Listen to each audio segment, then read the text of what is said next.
Hoje aqui no podcast da Resolva, o Resolva Cast, eu tô com um cara aqui que eu vou ter até que ler aqui para mim não enrolar aqui na palavra. Eu tô com o Bruno Criativo, ele é especialista em marketing de percepção. Vou até que entender o que é isso aí. Com mais de 400 marcas criadas e 380 milhas em vendas. Se você quer entender como criar uma marca que domina mercados, segura essa conversa aqui que vai ser 10. Brunão, obrigado aí por você ter aceitado esse convite. Sei que vocês estão aí acabando de vir de um evento aí. Tava lá com vocês no Plano Marca ali. Eu aproveitei e falei, cara, não posso perder de chamar o Bruno aqui não. Obrigado mesmo por você ter aceitado esse convite. E me conta aí, quem que é o Bruno? Quem que é o Bruno Criativo? Criativo Bruno. Cara, eu que agradeço de estar aqui, pô. É uma honra poder estar aqui conversando sobre marca. E eu costumo falar que eu sou um improvável. Um improvável obstinado. Um improvável que nasceu para criar marca. E toda vez que eu me apresento, eu falo o seguinte: por que improvável? Improvável porque do cenário que eu estava, alcançar e construir as marcas que eu construí seria algo difícil. E você vai entender o processo. Por que improvável? Eu sou nascido no interior da Bahia, numa cidade chamada Itabuna. Quantos habitantes? Interior, tem 200 mil habitantes, a cidade média. Até é legal. Média. Né? Eu sou de Rondonópolis. Mato Grosso, cidade também, que beirava ali os seus 200 mil habitantes, hoje está com 330 mil, acho que a gente já passou um pouco. Acho que mais 300 mil habitantes já tem lá. Maravilha. Mas conta aí, Itabuna? Itabuna, na Bahia. Tenho 33 anos, sou pai de 3 crianças, tenho 3 filhos. Tô casado, né? Juntado. Casar há pouco tempo, mas junto com minha mulher já há 16 anos. E 17 anos, ó. Tá vendo aí? Moral, perdeu a moral com a mulher aqui, errando. Tô em julho de 2025. Amanhã, 9 de julho de 2025, amanhã eu completo 24 aninhos. Que isso, com a doutora Laura. Que isso. Minha companheira de vida. 24 anos que aquela menina olhou pra mim assim. Falou, vou dar um beijo nesse menino. Que mentira, né? Eu que tive que fazer a maior copy que a gente vai falar muito aqui para convencer aquela garota tá comigo. 24 anos. Essa daí entendeu a narrativa, já tem 24 anos e converteu, mano. 3 filhos? 3 filhos, tô 17 anos com minha mulher. E o que foi interessante, a minha relação com marcas, ela é de criança. Meu pai sempre tinha orgulho de falar com as pessoas que eu era uma pessoa que identificava símbolos. Quando eu tinha 3 anos de idade, a diversão do meu pai era falar assim: Bruno, que marca de carro é aquela? E eu sabia, Volkswagen. Que marca de carro é aquela? Honda. Que marca de carro é aquela? Subaru. Eu identificava todos os símbolos. Só pelo logotipo. Só pelo logotipo. E com eu conseguia falar. 3 anos de idade. Ave Maria. Novinho. E aí eu fui crescendo, comecei a gerar conteúdo em alguns blogs na época, né? Conteúdo, assim, bobo, de escola. E aí, no blog, em cima do blog tinha um bannerzinho que você personalizava o blog. E eu comecei a fazer pra mim, comecei a fazer pros outros. E aquilo me veio uma vontade. Falei, cara, que legal. Quer dizer que tem um ambiente que, se eu criar uma imagem, se eu criar e projetar algo, as pessoas vão ser reconhecidas.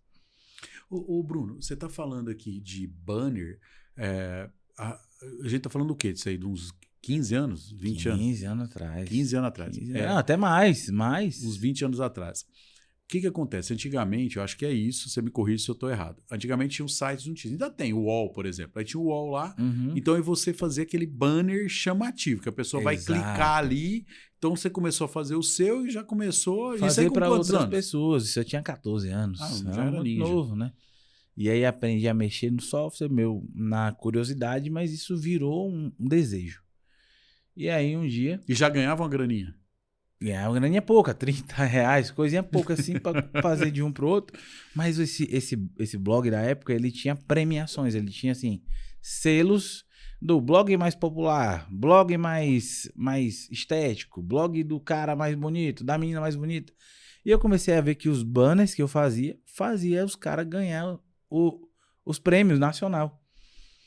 Porque personalizava, ficava com uma estética, com uma percepção legal. Mas isso era totalmente empírico, né? Era do dia a dia. E aí, na minha cidade, tinha uma empresa que eu olhava de fora e eu gostava da fachada, achava linda. E o nome dessa empresa era Usina de Ideias. Cara, E que eu, nome legal, hein? eu Usina não de ideias. sabia, eu não sabia que era um estúdio de construção de marcas, de branding.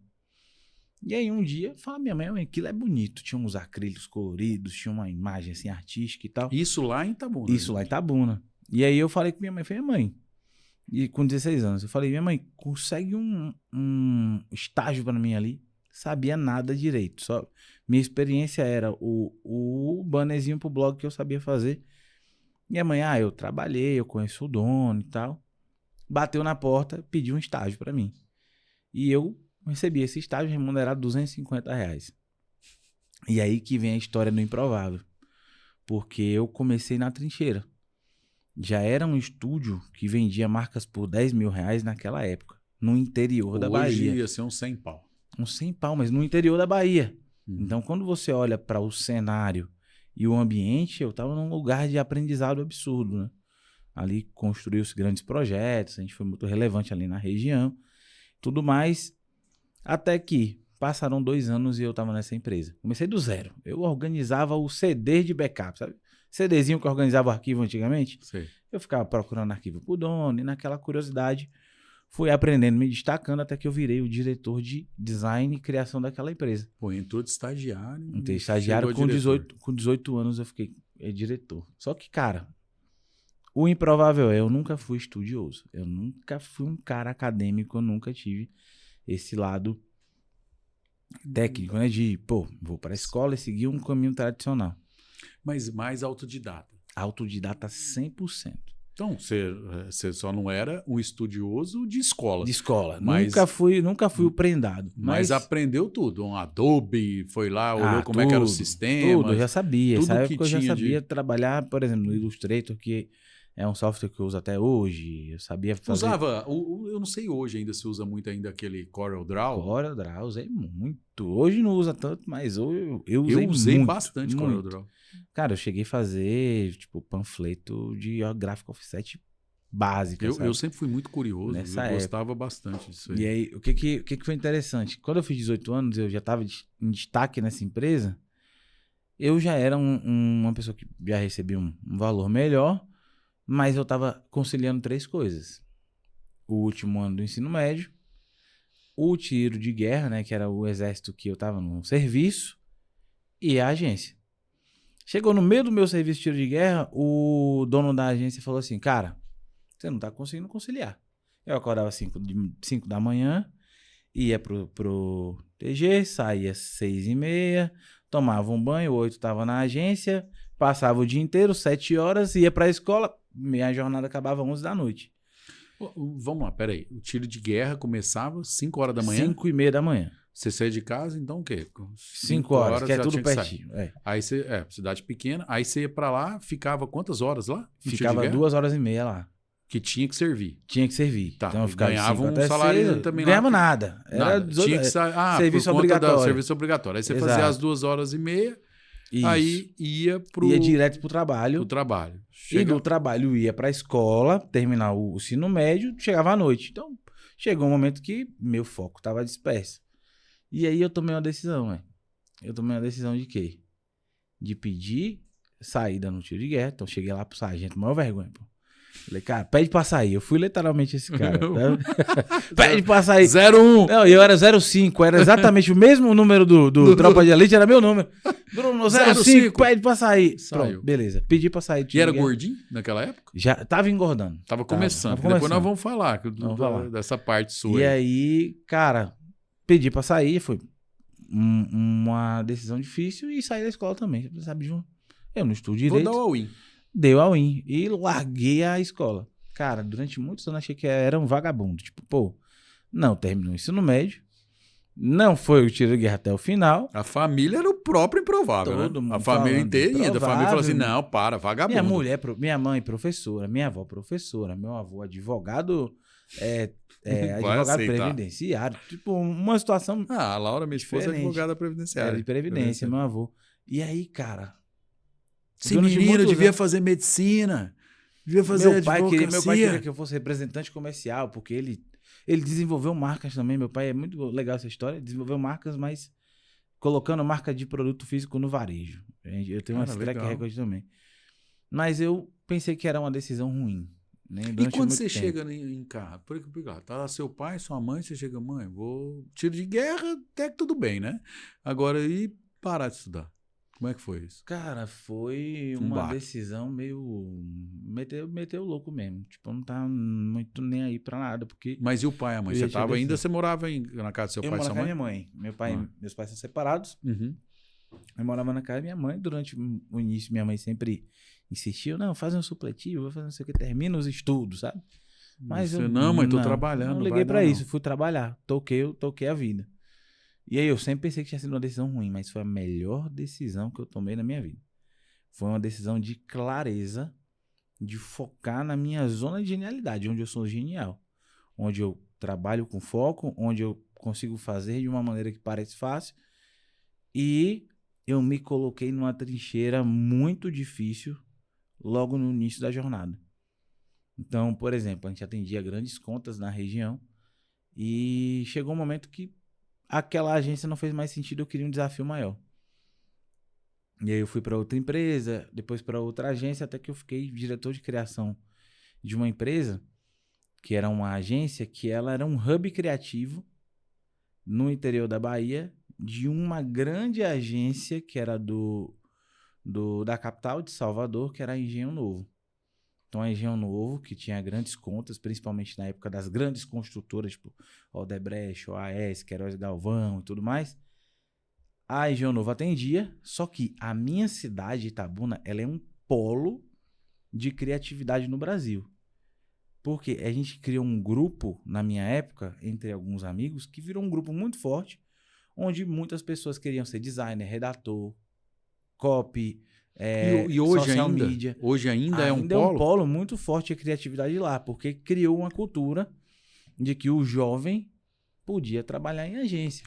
Na verdade, a Bahia é celeiro mesmo até de vários artistas, né? Vários e Exato. vários. A cultura lá é fortíssima, né? Exato. Assim, eu falo a percepção de cultura, né? Tipo, você pega, por exemplo, você comparar todo o Nordeste, quando você compara com o Centro-Oeste não tem tanto polo de cultura como tem o Nordeste, né? Tipo, e aí Exatamente. também essa parte de criação ali estava bem... Tava, tanto que era um polo onde as grandes agências contratavam as menores só para ter o time de criação lá. Como na época o digital não era difundido, era campanha mesmo, tabloide, supermercado, varejo, essa empresa era de varejão mesmo, sabe aqueles supermercados, tipo, Supermercado. Ricardo Eletro, as campanhas, o Show. Ricardo cobre tudo, pum. Boom. Eu escrevi, aí como eu acabei permeando por várias áreas da agência, eu já fui mídia, eu já fui produção, eu já fui redator, eu fui Então copy, você foi caminhando em eu tudo. caminhei na agência e virei diretor de criação dessa agência. Só que aí veio o início dos anúncios online no Facebook. O Facebook Ads. E quando Isso meados de surgiu... quando? Isso... Cara, 2014, 2015, por aí. E aí é o que eu falo.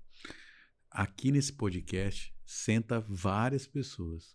E várias, quando eu já falo, é autoridade. A gente está falando aqui em 2025, ele já em 2014, quando iniciou o Ads, talvez até era um pouco antes, 2013, 2012, a gente está falando de mais de 10 anos de experiência e tem cara que vai querer te ensinar que começou ontem e acha que tá tudo certo. Não estou falando que esse cara não saiba fazer, mas ensinar...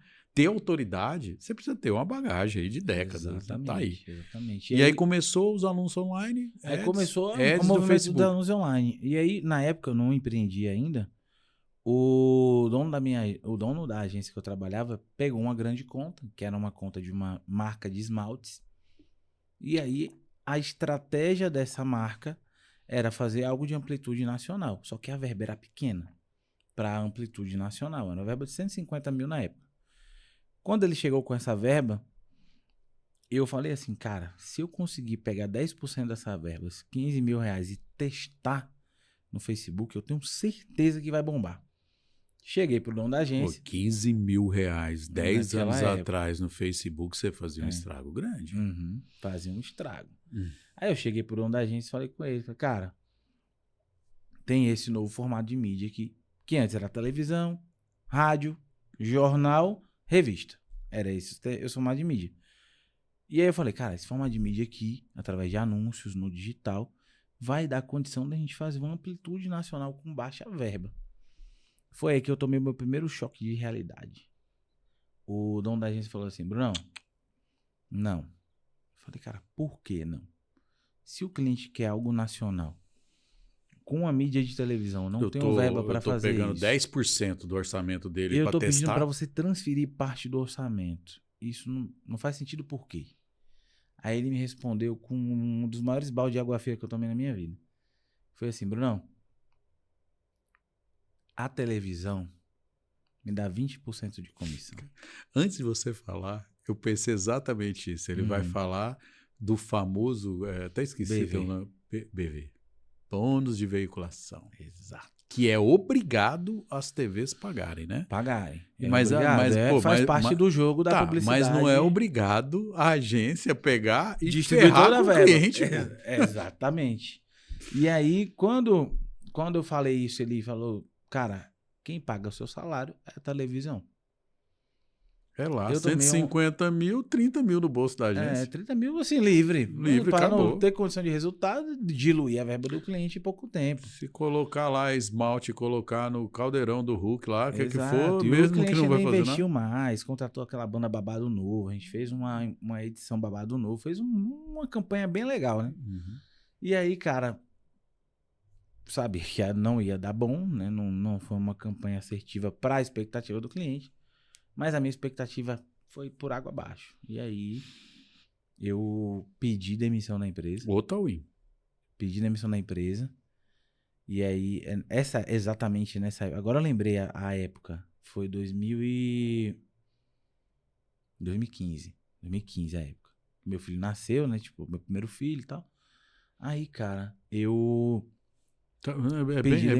bem certinho, né? Tudo é totalmente improvável, né? O cara lá com salário bom. Com salário bom, já tinha um filho nas costas, com filho pra sustentar. Não ganhava muito dinheiro, tinha um filho, aí falou, vou pedir conta, tá tudo certo. Aí me chateei e pedi conta.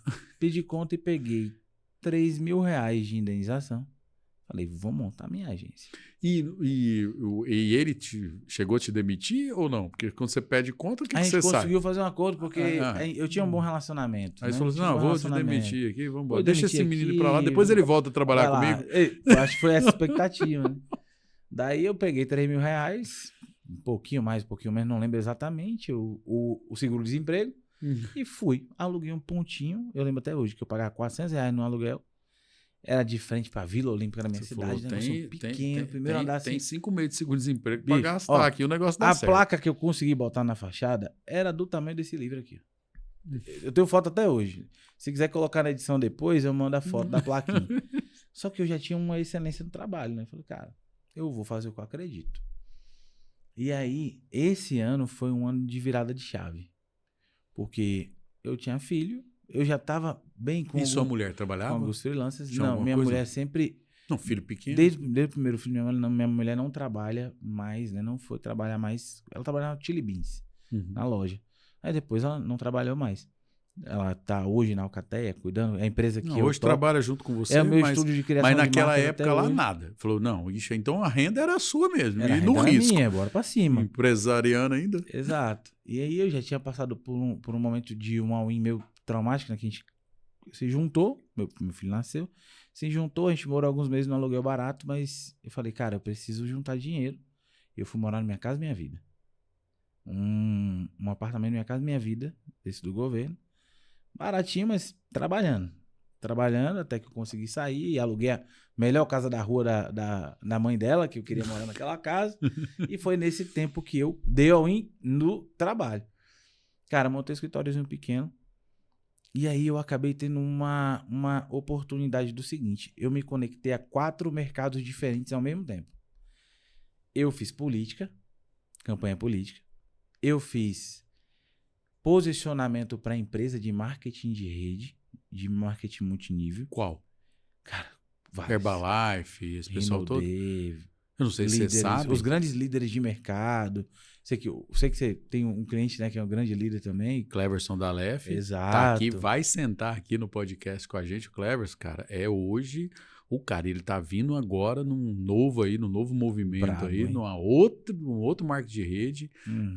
de energia agora, cara. Ah, O cara muito acabou de... bom. Tem ele mercado, chegou, eu conheço esse mercado aí, pô. E ele total. tá... O Cleverson, pô, tem história, né, Herbalife? Tem que trazer o Cleverson aqui, vai E falar bastante. E aí, quer dizer, foi 3 mercados, né? E o marketing de rede também, falando, ele é uma escola, né, cara? Ele é uma É escola. escola de É uma vendas, escola escola de de relacionamento, venda. escola de negócio, escola de Só fala atitude, de mal, ação. assim, eu nunca fui do mercado de marketing de rede, mas eu sempre advoguei, eu sempre tive próximo deles ali. Eu nunca cheguei a estar, mas eu não consigo falar mal e eu vejo o pessoal falar mal, é louco. Uhum. E aí, beleza. Política, marketing de rede. Marketing de rede, marca de produto físico, porque a fatídica marca de esmalte virou minha cliente. Ah, aqui Depois, não...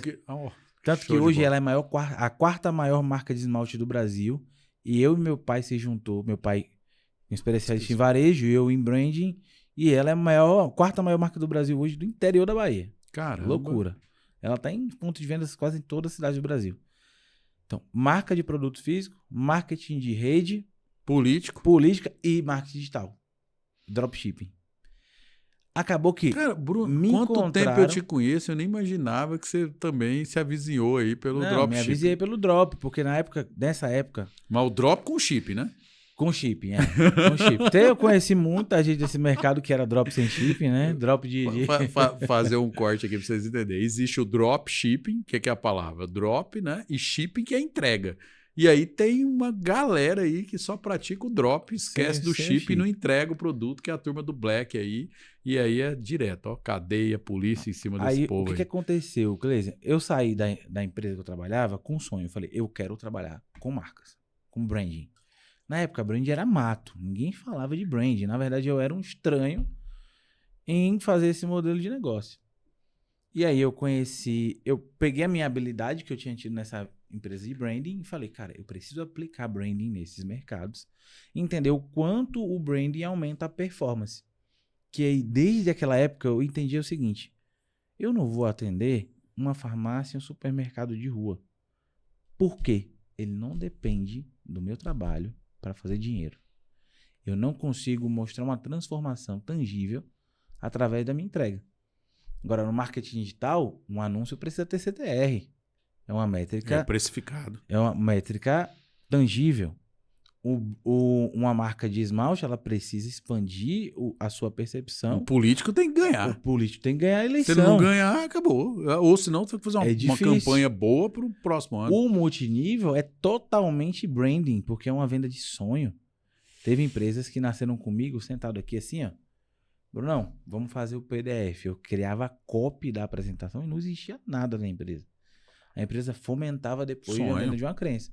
E aí, quando eu entendi isso, eu falei, cara, o design, a criatividade e a copy é uma ferramenta de aceleração de resultado de negócio. E aí, desde aquela época, eu entendi o seguinte, falei, cara, eu não vou ficar rico com a Alcatel, eu não vou ganhar dinheiro pesado com essa empresa. Mas essa empresa vai me colocar do lado dos CEOs, do lado do dono. E quando eu tô do lado do cara, e eu, além de entender sobre design, além de entender sobre branding, além de entender sobre tráfego, que eu entendi um pouco, mas eu entendia, e entender sobre copy, quando o cara vinha com ideia maluca, eu transformava aquela ideia em verdade. Então, eu me tornei um cara que sempre fui o braço direito do CEO nessas operações. Eu fui o braço direito do político, eu fui o braço direito do dono da empresa de esmalte. Foi quando eu conheci o Mota, que é meu sócio hoje. Então, minha história com o Mota é de muitos anos. Não é uma história atual só, não. Que a gente tá Mota que ele tá falando é o Matheus Mota, ali da turma da B4U ali, que ele faz o plano marca junto com o Bruno e com o Cris ali. Cara, cliente do nosso escritório, cara genial. Cara que eu tenho ele assim, não é só cliente, ele no meu coração. Abração aí pro Matheus Mota aí. Então você já conhecia o Mota. Na verdade, eu conheci o Bruno através do Mota Através do também. Mota, exatamente. E ainda tava numa transição de trazer o Bruno direto pra lá. Ele até falou pra mim, Cleiton, o Brunão vai vir direto agora pra gente, que você tava com outro pessoal, Eu junto tinha no outro outra ecossistema sociedade, e outro tal. negócio. E o Bruno deu um all-in lá também pra vir pro Mota Foi, também. tô a win com Mota. E sempre com a Alcateia, né? Que é a minha empresa de construção de marcas. E aí eu entendi o seguinte, falei, cara, eu preciso me conectar com os caras e eu sei que eu vou ser sócio das empresas através do meu trabalho. Então, eu nunca quis escalar uma agência. A agência foi 360, daquelas que fazia tudo. Já foi uma agência mais de performance. Mas eu entendi o quê? Cara, o dono da empresa vai me dar ouvido. Se ele me dá ouvido e eu entendo o negócio dele, eu só preciso conectar as pontas e tangibilizar as ideias. E hoje existe uma profissão, né? Existe um cargo de diretoria que é o CBO, que é o chefe de branding da marca, que é exatamente esse braço direito. Ele é Chief Brand Officer. Chief Brand Officer. O que acontece? Esse cargo é o João Adib, do lado dele, o Eric Shibata. O Eric Shibata é o Chief cara Brand que Officer. ocupa essa... Ah, cara, não É o sabia cara que disso. decidiu que essa média ia ser amarela. Tipo, então... É o cara que construiu toda a Tipo o estrutura de João branding. Branco na época do McDonald's. Tipo o João Branco na época do McDonald's. Por exemplo, O Dudu lá no Finch. O Dudu do Finch. O Tim Cook do Steve Jobs. Então, o que eu entendi na época? Eu falei, caraca. Eu tô nesse mercado e nunca tinha ouvido falar dessa palavra aí. O melhor profissional e o melhor braço direito de um CEO é um cara de branding e criatividade. Por quê? Porque um cara de branding e criatividade, ele gera disrupção no negócio. Ele gera crescimento exponencial porque ele tangibiliza as ideias malucas que o CEO tem em coisas simples e práticas, em execução rápida. Eu vou dar um depoimento aqui que tem muito com o Brunão. O que aconteceu? Eu montei a palestra, estava pronto para ir lá para o Plano Marcas, mandei para o Bruno falou, Cleiser, eu preciso de 30 minutos com você. E, cara, pensa o seguinte, pensa a coragem que eu vou falar dele, não estou falando da capacidade dele. Pô, ele sabe que eu tenho uma equipe, ele sabe que eu tenho as pessoas que vai fazer para mim. O negócio estava todo lindo lá, tal, mas a narrativa não estava conectada com o evento. Sério. Todos os slides que eu fiz, eu abandonei, escutei o que ele falou, Cleiser, você vai falar disso, disso e disso no evento que você vai conectar. Deu hiper bom. Pro segundo evento, sabe o que aconteceu? Eu falei, Brunão, me ajuda aqui, cara, eu preciso de você e tal. Vamos criar um negócio assim. Ele falou, cara, você tá errando de novo. Vamos fazer o seguinte, larga de querer vender primeiro esse ticket aqui, já vende esse outro pro pessoal, que eles já vão ver mais valor. E o público todo, quando eu conto isso, eu falo, cara, o Bruno mesmo falou, não vamos fazer esse negócio dessa pesquisa, já vai direto, que você vai precisar do negócio, você vai economizar mais, trouxe mais verdade, trouxe mais clareza. Aumentou teu ticket médio ali com a minha aumentou, base. Certo? E o que você está falando é toda verdade. Se você estivesse do meu lado aqui, falar, então agora vamos montar isso aqui para outro ecossistema meu, para outra aqui, Bruno, me ajuda aqui e tal.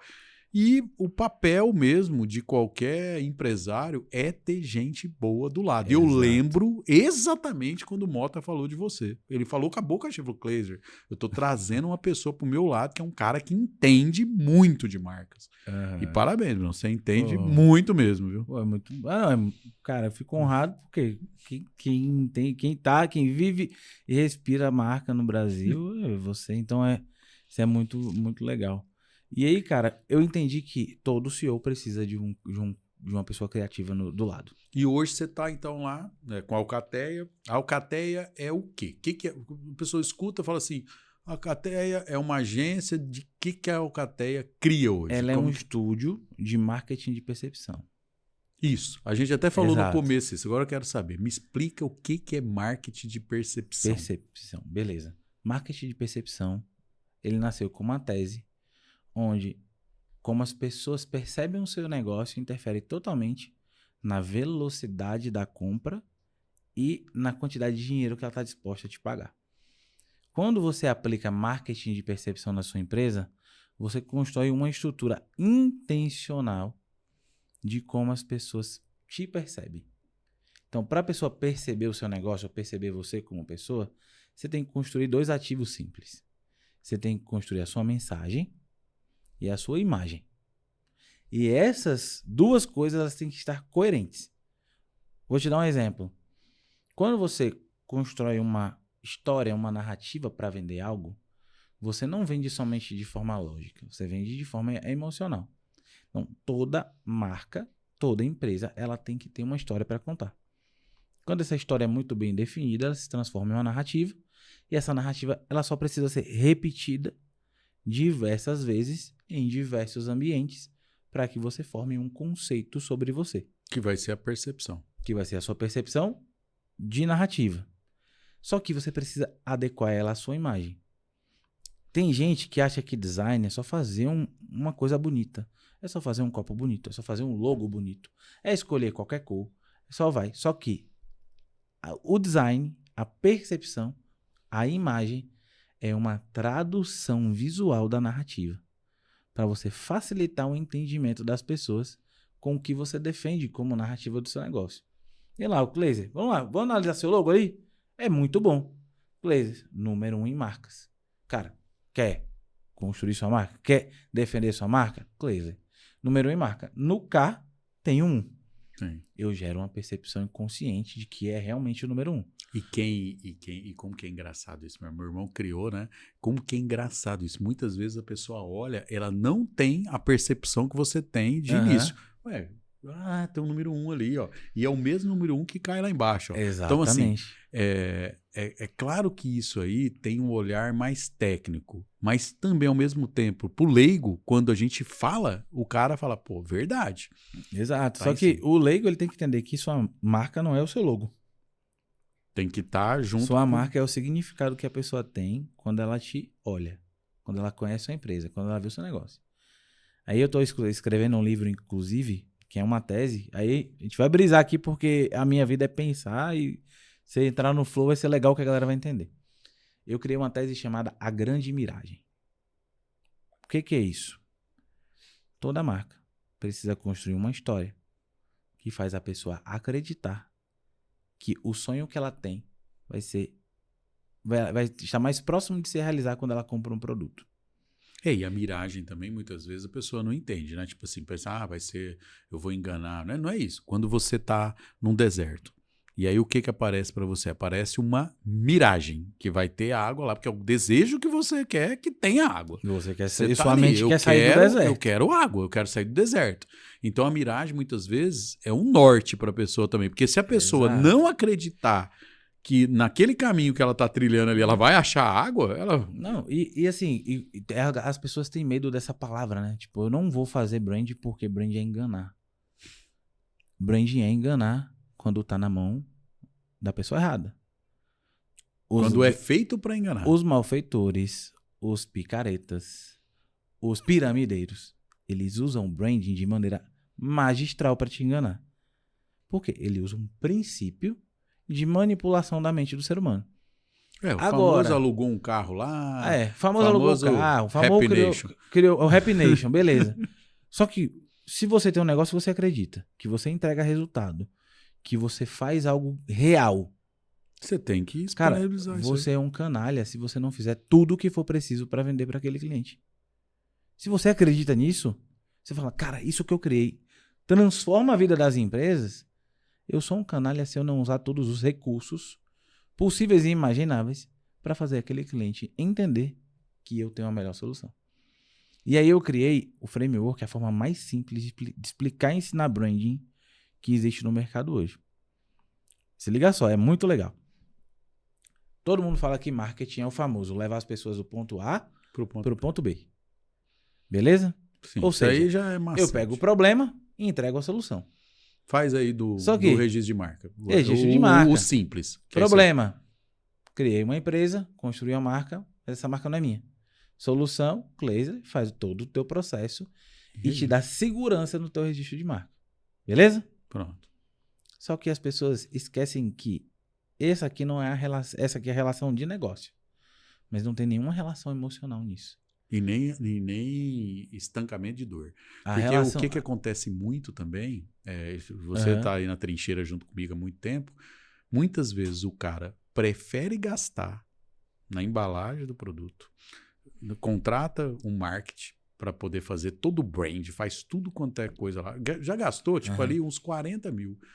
E ele não entende a dor que ele vai ter. Ele vai ter dor de cabeça. Se Mas ele mas não aqui ter o registro. mas ainda na relação de dor. Porque você tem um problema central, não ter o registro, e esse problema de não ter o registro gera várias dores.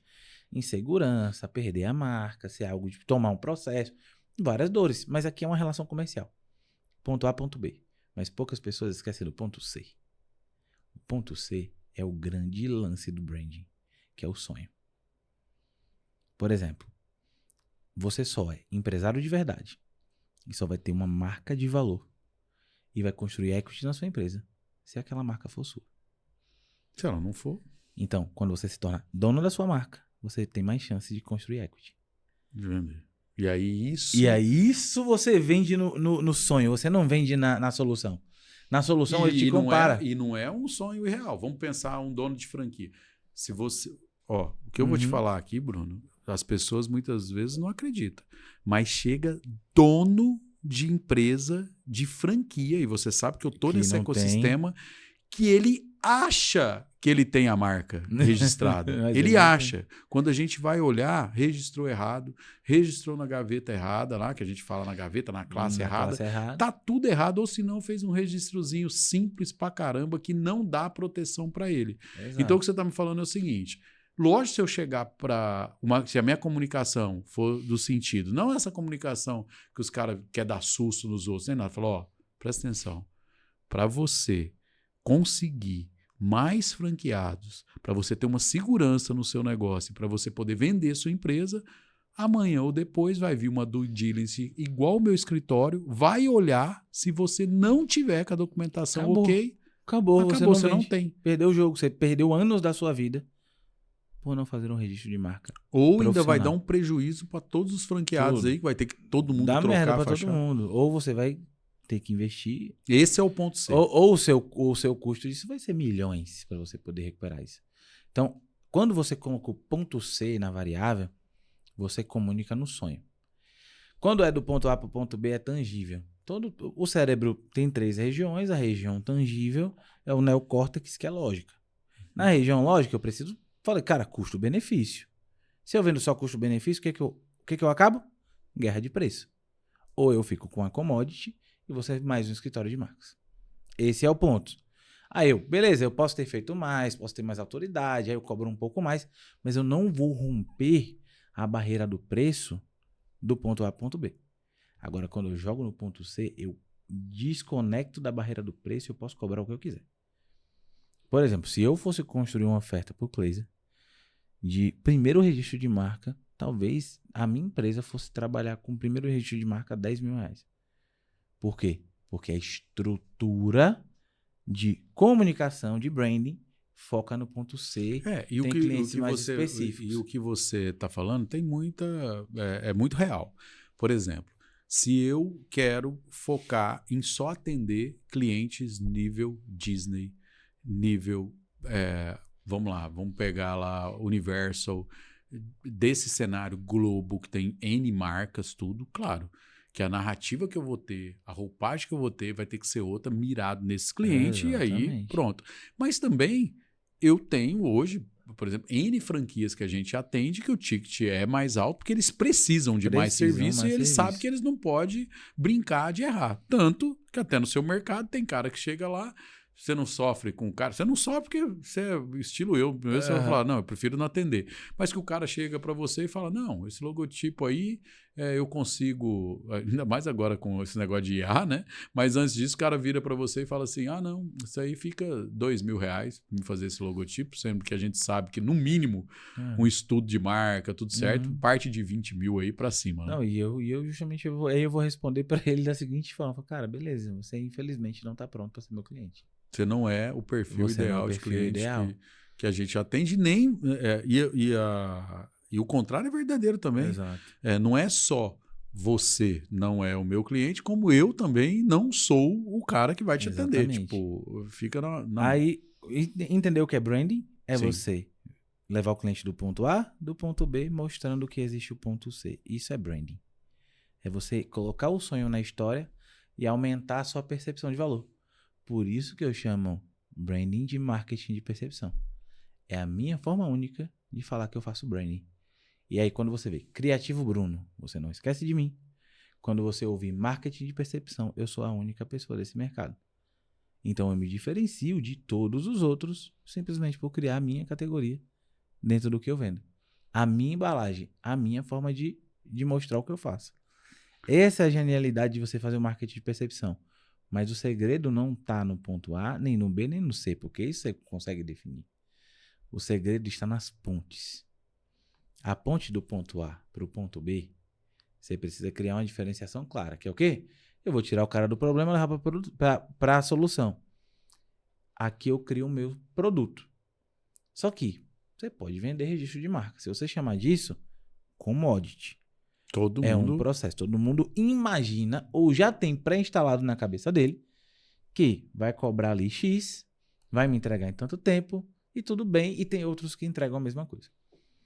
Ele até é até engraçado isso, é igual muitas vezes a pessoa chega pra gente e fala assim: Ô Cleiser, você indica alguém pra me fazer um logotipo? A primeira pergunta que eu faço pra ela é o seguinte: tá, quanto que você tá disposto a investir no logotipo? Uhum. Se o cara fala pra mim 1.000, 2.000, tal, eu falo, cara, Faz eu no não. GPT. Falo, Faz ó, no eu GPT. acredito que você não vai ter nenhum profissional que vai trabalhar. Aí o cara fala assim, 10.000. Aí eu já vejo que o cara tem pelo menos uma noção Do do valor do trabalho, trabalho. do que outra pessoa vai ter que se desenvolver para poder fazer isso, né? Que a pessoa vai parar e sentar. Porque também aquele cara que oferta 2.000, ele tá fazendo mesmo igual você falou, ele tá lá no chat GTP, ele tá E lá faz tudo bem, fazendo. e faz parte. Esse perfil de cliente precisa ser atendido por alguém. Isso, tem um E mercado para isso. faz todo É igual eu sentido. falo, quando o cara vem lá, não, mas eu consultei em outro lugar, é tanto, tal. Eu falo, cara, Exato, ele não vai fazer o que a gente exato. faz, isso é certeza. Aí, voltando, do ponto A para o ponto B existe uma ponte. Que é ali que está a sua esteira de produtos. Ponto A para ponto B você vende uma série de produtos para esse cliente chegar na segurança da marca. Perfeito? Só que o nome dessa ponte é mecanismo de diferenciação. Quando você tem um mecanismo de diferenciação único, que em todos os seus produtos tem o mesmo, o seu produto não é mais o comum. Vou te dar um exemplo. Se você me pergunta, Bruno, o que você faz? Eu falo assim, eu sou um dentista, eu abri uma caixinha de memória na sua mente imediato. Pum. Branco, cadeira, Branco, cadeira, vai mexer no meu você vê o dente. cenário. Mas você vai falar assim, ele faz obturação, limpeza, canal, cobra R$ 200 na consulta. A caixinha é essa. Se eu falar pra você, eu sou um esteticista do sorriso, Muda, qual a caixinha eu abro? muda, 1.200 já. 6 vezes mais. 1.200 por limpeza, canal e obturação. E eu posso ter um produto de 40 mil que é fazer todos os seus dentes em resina composta e eu tenho outro jogo e eu só mudei o mecanismo. Como eu me apresento, como eu me mostro para o mercado e me diferencio automaticamente de uma forma que eu me coloco no subconsciente do meu cliente com algo que ele já valoriza mais. Bruno, e tem muito também, as pessoas erram demais, tipo assim, ó. Muitas vezes a pessoa vira para mim e fala, poxa, Cleiser, seu WhatsApp, né? Até já te mostrei, tem mais de 1.000 mensagens. Como é que você não atende? Como é que você está deixando um monte de dinheiro na mesa? Não sei o quê. A resposta que eu dou é assim, eu não consigo prestar o atendimento que eu presto para os meus clientes. Então, muitas vezes, o cara vai ficar me chamando lá, infelizmente. Se eu pôr outra pessoa para atender, não tem nada a ver. Porque se você me indicar, Bruno, para alguém, você espera que eu atenda, faça o X1 ali com o cara, né? Vou fazer o X1, é o famoso o tete a tete aqui com o cara. Mesmo que depois eu vou jogar para minha equipe, eu preciso chamar. Você também entende muito disso, ou né? Entender você entende, mas você aplica muito isso de escolher o cliente que você vai atender, tipo assim, para não chegar um perdido lá e tal. Se você só consegue construir uma grande miragem se antes você definir o seu território de dominação, que é o quê? Um cliente específico. O alvo. Um cliente-alvo. Por exemplo, hoje, as minhas empresas elas atendem marcas de produtos físicos que vendem na internet. São as DNVBs, que no nosso mecanismo chamamos de marcas virais. Perfeito? Então, eu só atendo esse tipo de cliente. Se o cara chegar para você, eu quero fazer uma fachada da farmácia aqui. Procura outro cara. Eu não sou essa pessoa. Porque o posicionamento de especialista... Posicionamento, você não precisa ser especialista. Eu acho que generalista é muito melhor para entender coisas. Mas o posicionamento de especialista te torna mais caro, te torna especial, te torna diferente, te torna realmente alguém que vai entregar algo que entrega o resultado que a pessoa espera. Então, quando a gente define esse mecanismo, que é a ponte entre o ponto A e o ponto B, esse é o grande jogo. Eu coloco nesses meus produtos o mecanismo. Exemplo, hoje a gente faz branding viral, que é o quê? Como você constrói branding para marcas que viralizam na internet. É um mecanismo, é a forma como a gente fala. Muda muito o entregável na ponta, que é o logotipo, o padrão de aplicação da marca? Não. Mas a formatação e o entendimento desse negócio para poder entregar isso é totalmente diferente. Depois que está tudo pronto, é muito fácil, né? Por exemplo, a gente pega a Big Boom.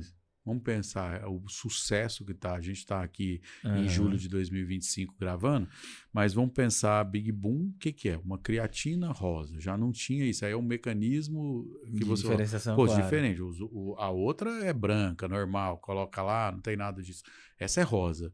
Aí, além disso, tem 3 em 1. um 3 em 1. Tipo assim, BCA, várias creatina coisas. com BCA e colágeno. Tipo, várias coisas que vocês criaram, né? E fez parte do seu trabalho ali para ela. E específica para mulheres. Então, assim, por que ela é rosa? Porque ela é para mulher. Por que ela é 3 em 1? Tem BCA, creatina e colágeno. Porque a mulher precisa se desenvolver. Então, a creatina dá força, o BCA ganha massa magra e o colágeno dá mais rigidez. E a promessa viral é uma creatina que facilita o seu processo de crescimento de glúteos e pernas. E um produto testado, validado, bom. Validado, que funciona, bom, é melhor, é mais palatável. Tem todo um diferencial no processo do produto. Então, o que eu fiz? O meu produto tem um mecanismo. E isso me diferencia e eu vendo mais caro e mais rápido. Brand é vender mais caro e vender mais rápido. E como que tá a cabeça do empresário que chega lá? Porque assim, o que acontece muito? Para mim, tem uma dor lá que a gente trata ela bem rápido. O cara vira para mim e quer registrar uma marca que não tem como registrar. Então, por exemplo, o cara pode chegar e falar assim, eu quero registrar Big Boom com mais 2 Os lá, sendo que a gente já tem a marca, né? Já está lá, aí a gente mostra para aquele cliente e fala, cara, não dá para registrar a marca. Qual que é a resposta que eu falo para ele? Vamos pôr Coca-Cola? Aí ele leva um susto, assim, fala assim, Coca-Cola? Vamos pôr Ferrari. Aí ele pega e fala assim, como assim vou pôr Coca-Cola, vou pôr Ferrari? Ferrari já tem a marca registrada, Coca-Cola também. Eu falei, seu concorrente aqui que eu tô te falando que você não pode copiar, tem também. A única diferença é que a Coca-Cola e a Ferrari vai demorar muito para chegar em você. Porque até ela pensar, vou lá chegar nesse cara não. Agora o seu concorrente vai chegar rapidinho. Vai chegar amanhã. Vai chegar, perigoso voltar o relógio, né? Exatamente. Já chegou ali.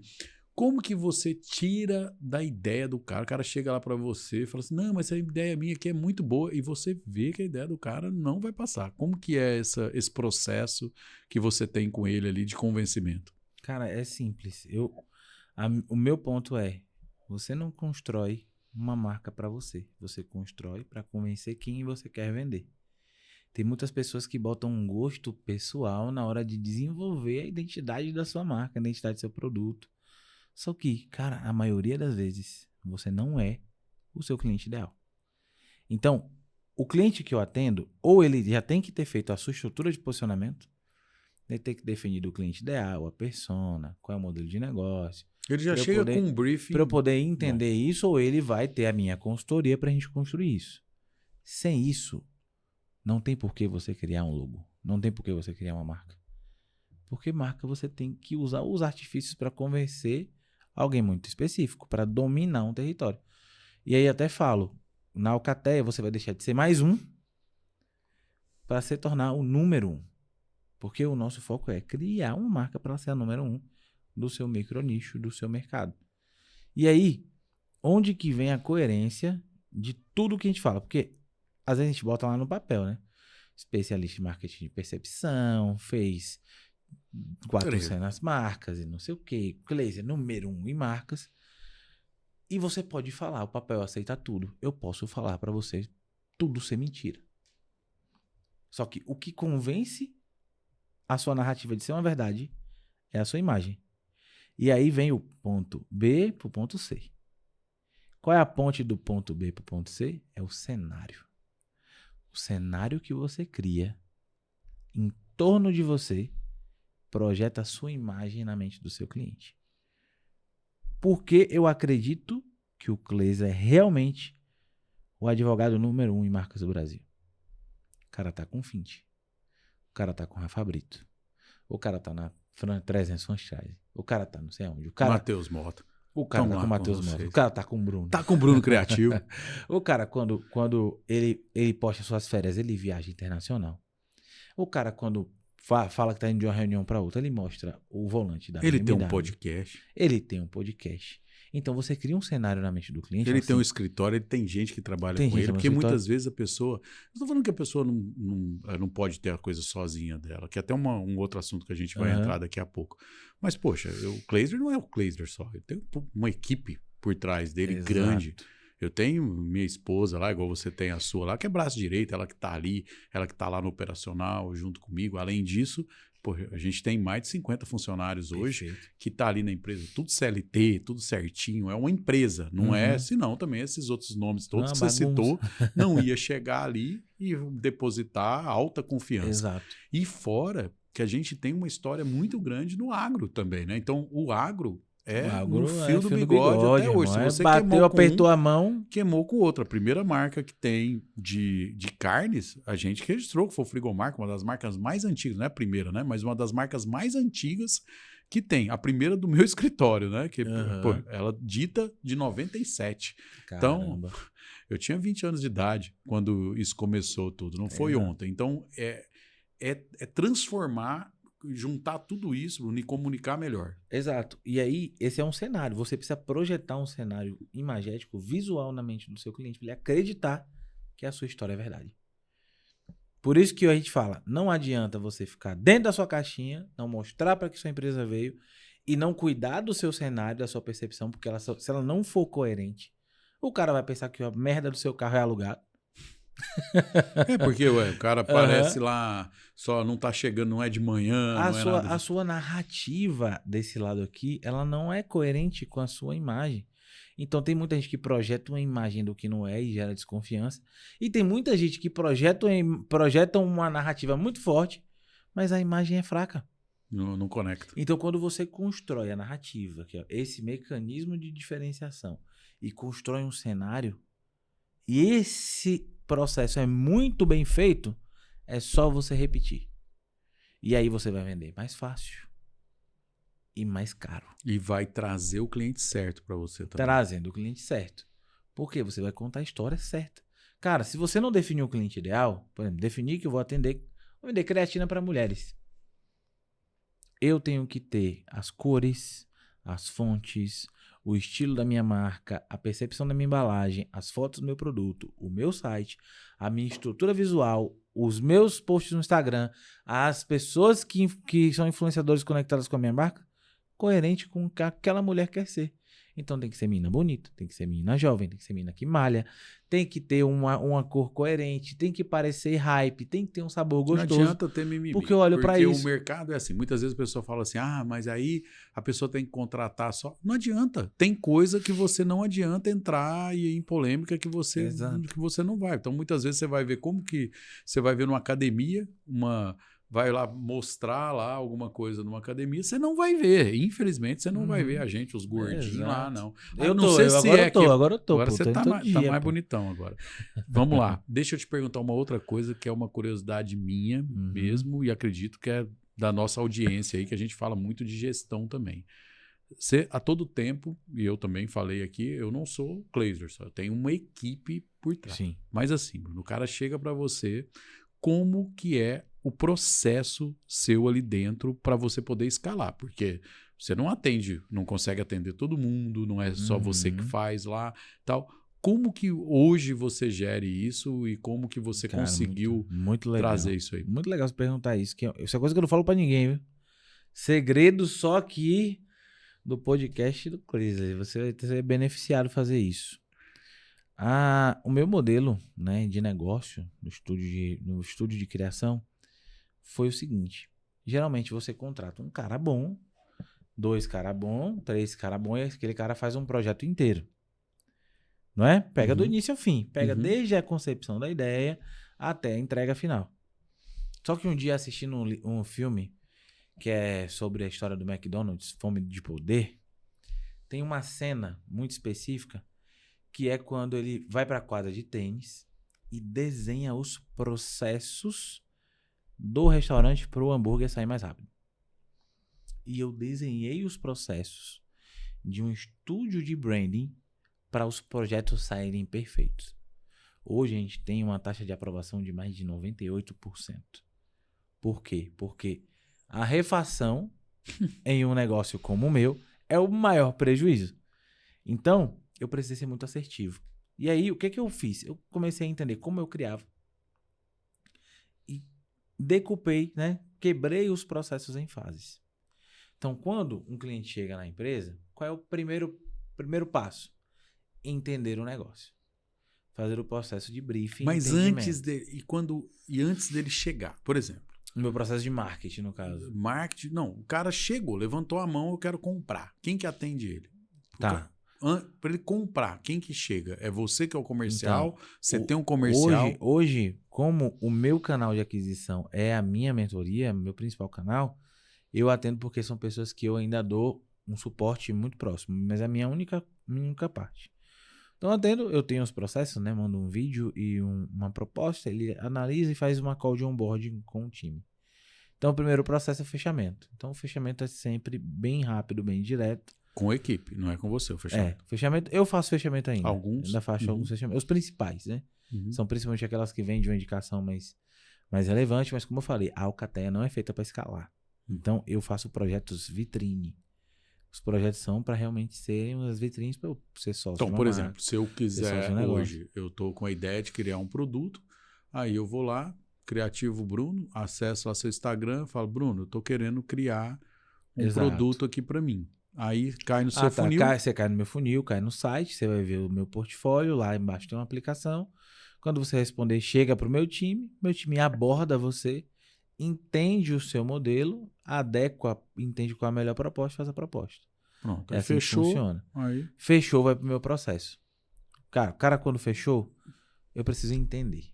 Então eu tenho um processo para entender o que o cliente vende e por que ele vende, por que ele montou aquele negócio, qual é a história dele. Ou qual que é o sonho dele, né? Porque ele também tá indo para você tentando vender. Qual é a expectativa dele para os próximos anos? A gente entende o projeto. Escuta o cliente. Escuta. Cara, eu já fiz reuniões de 2, 3 horas só escutando. Com perguntas estratégicas, depois eu criei isso em um processo. Beleza, primeiro processo de briefing. E aí, o segundo ponto é o meu processo de pesquisa e benchmarking. Esse aqui é o meu processo mais incrível. Eu tenho um time só para fazer pesquisa. Então, o meu time vai assistir a call de alinhamento, ele vai pegar a IA que faz toda a transcrição dessa call e vai pegar o documento que o cliente preenche com uma sequência de perguntas enorme e vai analisar tudo, vai documentar tudo e vai fazer a minha pesquisa de mercado. Ele vai analisar quais são as marcas concorrentes, quais são as marcas próximas no Brasil, quais são as marcas do mercado americano que funcionam e como que é a estrutura visual e a narrativa dessas marcas. E aí, a gente faz um dossiê chamado Discovery. Esse Discovery vai ter um moodboard, que é o quê? Uma série de imagens de referências de produtos do mundo inteiro, com um direcionamento. Assim, ó, tem essas 10 referências, essas 2 aqui é a principal, vamos colocar essas 2 no liquidificador e criar uma coisa nova. Show. Então, a gente apresenta para o cliente a ideação de onde a gente extraiu as referências. O caminho estratégico. Cara, você tem que fazer assim, sua marca tem que ter essas cores, olha como é essa referência, olha como é esse caminho. E a gente tem esse dossiê. Quando eu apresento esse dossiê, o cliente fala assim, cara... Era isso que eu queria. É isso que eu quero. E aí só vai pro meu time de criação quando o dossiê tá pronto e aprovado. Aqui eu resolvi todos os problemas da minha empresa com refação. Por quê? Se o cliente aprovou aqui, Agora eu vou aqui fazer. é só executar. É só fazer. E aí, aprovou aqui, beleza. Aí eu vou para um processo. Aí que vem a mágica para conseguir escalar e fazer a quantidade de marcas que a gente faz mesmo sem querer escalar. Hoje, quantas marcas mês vocês entregam? Cara, sei lá, umas 20, 25, 30. Caramba. É nesse volume. A gente tem um volume legal de marcas aí que a gente entrega todos os meses. E aí, qual que é o processo aqui, Cleisa, que é mais legal? Eu tenho um criador sênior, que é aquele cara mais parrudo, que ele sabe muito bem conceber, idealizar uma coisa. Então, ele entende tudo, ele entende o dossiê do cliente, ele entende o direcionamento do Discovery, que é esse dossiê de pesquisa, e ele desenvolve o protótipo. O que é o protótipo? O logo, as cores, as fontes e a embalagem principal. Ponto. Por quê? Porque esse cara vai fazer isso aqui em 1, 2 dias e vai pro próximo. 1, 2 dias, vai pro próximo. 1, 2 dias, vai pro próximo. E depois eu tenho o meu outro time, que é o time de construção da apresentação. Toda vez que eu tenho que entregar algo, eu tenho que gerar a percepção de qualidade da minha entrega. Na prática, no frigir dos ovos, o cara está comprando uma embalagem, um logo, uma paleta de cores e uma definição de fontes. Eu podia só entregar isso. Só que eu faço toda uma apresentação complexa, mostrando os mockups, mostrando como é a aplicação, mostrando qual foi o cenário, qual foi a nossa interpretação, qual foi o conceito. E eu tenho... Você já entrega tudo para ele, né? Se ele quiser sair daquilo ali, tá Exato. Bom, porque já tá tudo pronto. Eu tenho uma pessoa só para montar a apresentação. E aí, eu tenho vários conceitos criados e várias apresentações criadas. Porque ali, eu só faço o meu processo de mostrar para o cliente. Então, geralmente, antes a gente entrava muito em call para apresentar. Hoje eu criei um outro processo. Que é, a gente manda no WhatsApp um vídeo de apresentação, que era a mesma coisa que eu falaria na call. Então, em vez de colocar na agenda, de perder muito tempo, em 5, 10 minutos eu apresento o conceito da marca ali. Que show. E a coisa muitas sai. Muitas vezes, por exemplo, cara, é muito legal o que você falou. Por exemplo, eu vou lá e quero contratar. E aí fica muito essa história. Que dia que eu posso te apresentar? É um saco, encontrar e aí eu agenda. não tenho agenda, você não tem agenda. E aí, se você já cria um vídeo e já manda, você vai só perguntar para a pessoa se ela assistiu. E a gente ainda tem, né, várias tecnologias de saber se a pessoa assistiu ou não assistiu. Pode subir lá, até cliente do nosso escritório, pode subir ali na Panda Vídeos, que você vai até saber se o vídeo tá lá. Até o entendeu? Final. Se tá lá, ó, assistiu, não assistiu ali. E a gente manda esse vídeo com a apresentação em PDF completíssima. E aí o cara vai dizer assim, aprovado, ou vou fazer considerações, ou preciso refazer. Aí eu tenho os processos para cada parte. Beleza, aprovou, aqui já acontece a realização final do financeiro, se ele pagou ali em sinal mais entrega. Então, aprovou, pagou. Por quê? O passivo do produto ficar pronto não é só responsabilidade minha. Tem a gráfica, tem a fábrica, tem o processo e geralmente isso aqui se arrasta ao longo do tempo. Mas só não é uma variável minha. O projeto concebido já está. Então, quando eu identifiquei isso, eu comecei a antecipar meus recebíveis. Comecei a ter um negócio mais saudável no sentido financeiro.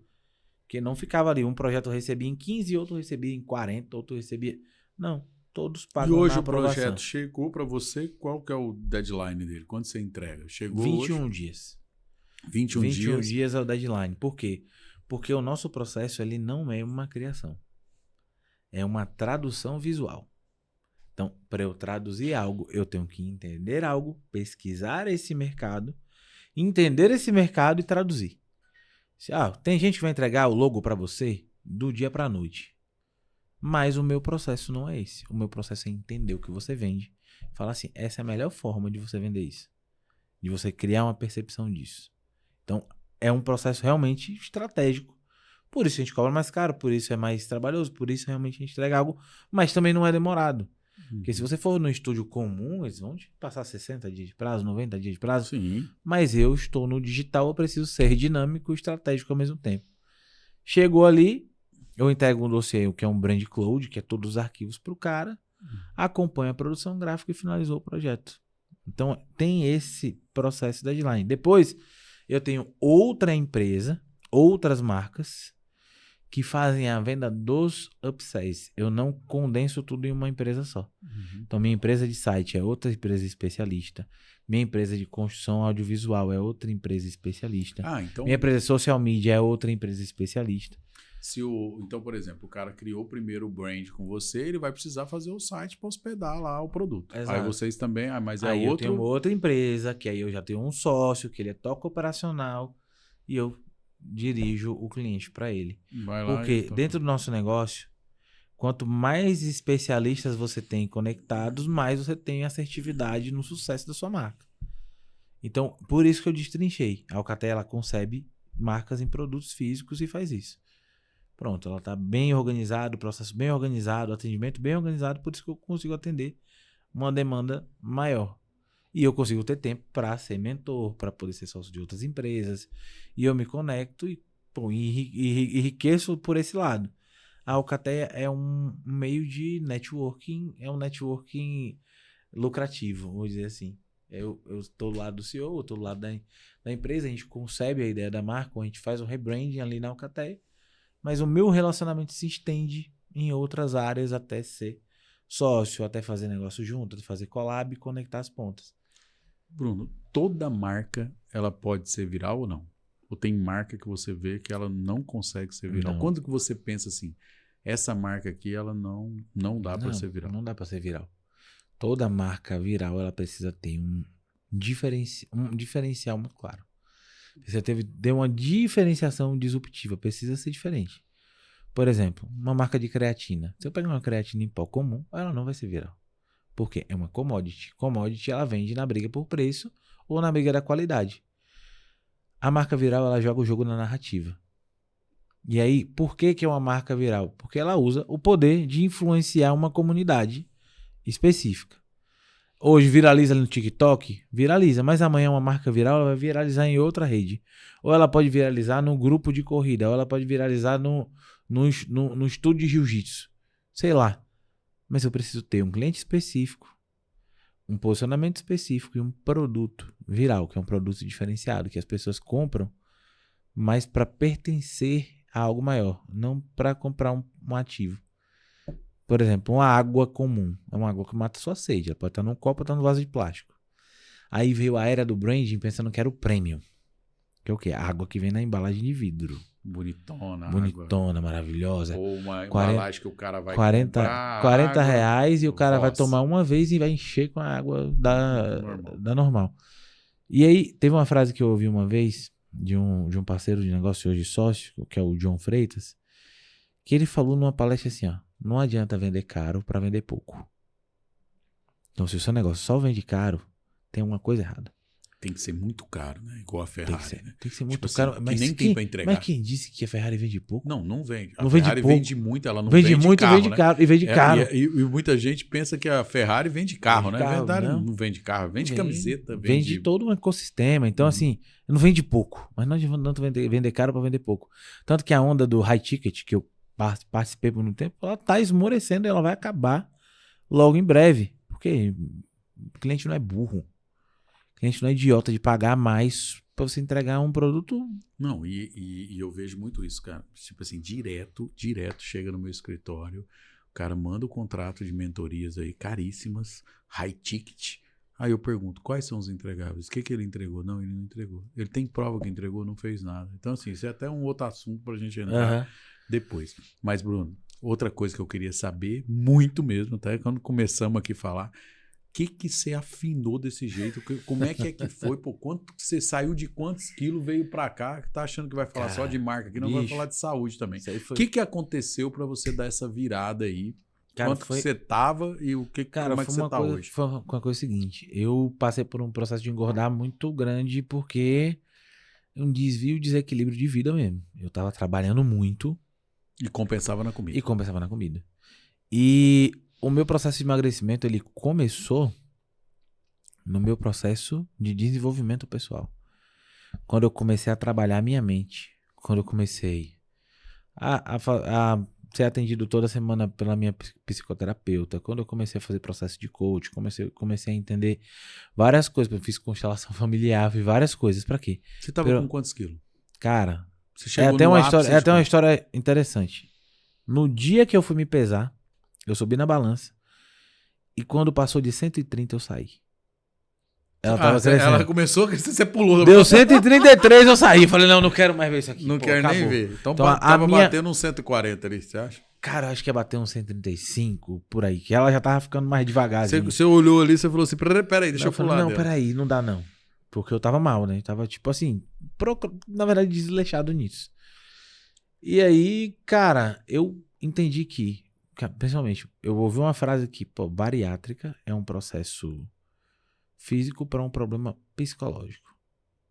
Você engorda na sua mente primeiro. Então, beleza. Eu entendi que eu precisava emagrecer e eu comecei a trabalhar a minha mente para isso.